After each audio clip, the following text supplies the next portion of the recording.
উৎসব মুখর শিলিগুড়িতে সরস্বতী পুজোকে কেন্দ্র করে উৎসব আনন্দের পরিবেশ। আর মাঝে একদিন তারপরেই বাগ দেবীর আরাধনা শহর জুড়ে।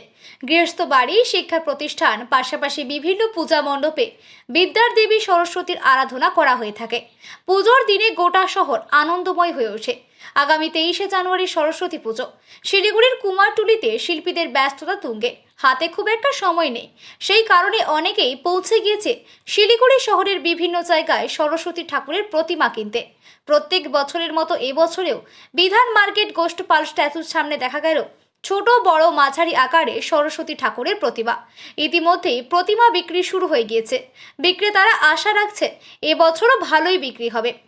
ব্যুরো রিপোর্ট, সত্যের সন্ধানে সংবাদ, প্রতিদিন লোকাল নিউজ।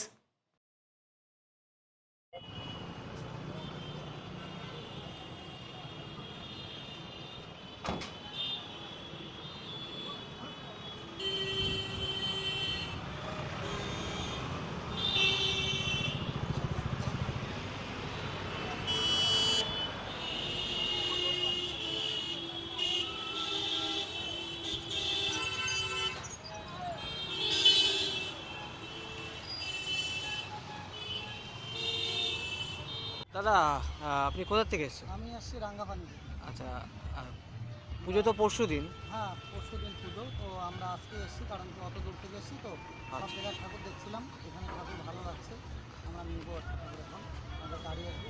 আপনার বাড়িতে পুজো হয় না? না, আমাদের হচ্ছে একাডেমি। আচ্ছা। আমাদের স্পোর্টস একাডেমি আছে রাঙ্গাপানি, আচ্ছা। NSG sports academy. সেই একাডেমিতে আমাদের প্রত্যেক বছরই পুজো হয় এবং আমরা ঠাকুর বিশেষ করে এখান থেকেই বেশিরভাগ নিই। পছন্দ হয়েছে ঠাকুর? হ্যাঁ, পছন্দ হয়েছে। আচ্ছা, আপনার নামটা আরেকবার? আমি চিত্তরঞ্জন রাও।